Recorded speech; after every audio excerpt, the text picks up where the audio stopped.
रायगडच्या ताम्हणी घाटात रस्त्यालगत सुमारे 15 ते 20 फूट खोल दरीत अज्ञात महिलेचा मृतदेह आढळून आल्यानं परिसरात एकच खळबळ उडाली होती।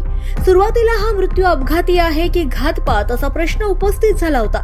मात्र रायगड पोलिसांच्या वेगवान तपासातून या घटनेमागील हत्येचं गूढ आता उकललंय। अवघ्या 24 तासात 2 संशयित आरोपींना पोलिसांनी ताब्यात घेतलंय।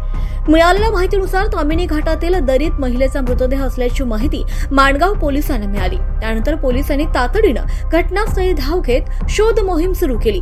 दरीची खोली आणि परिसराची दुर्गमता लक्षात घेता SVRSS सागर रेस्क्यू टीम आणि कोलांड शेलार मामा रेस्क्यू टीमच्या मदतीनं रोपच्या साह्यानं दरीत उतरून या महिलेचा मृतदेह बाहेर काढण्यात आला। मृतदेह आढळल्यानंतर पोलिसांनी अपघातासह हत्येची शक्यता तपासण्यासही सुरुवात केली। घटनास्थळावरील परिस्थिती आणि उपलब्ध पुराव्यांच्या आधारे तपासाला वेग देण्यात आला।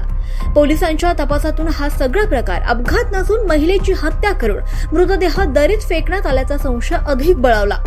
रायगड पोलिसांनी तपासाची चक्रे वेगानं फिरवत या प्रकरणात 2 आरोपींना ताब्यात घेतलंय। या हत्येमागचं नेमकं कारण काय, मृत महिलेची ओळख काय आणि आरोपींचा या घटनेत नेमका सहभाग किती आहे याचा तपास सुरू आहे। ताम्हणी घाटातील या धक्कादायक घटनेमुळे परिसरात मोठी खळबळ उडाली आहे। 24 तासात 2 आरोपींना ताब्यात घेण्यात रायगड पोलिसांना मिळालेलं यश महत्त्वाचं मानलं जात आहे।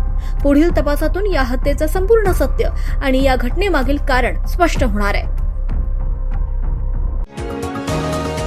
तुम्ही पाहत आहात विस्टा न्यूज मराठी।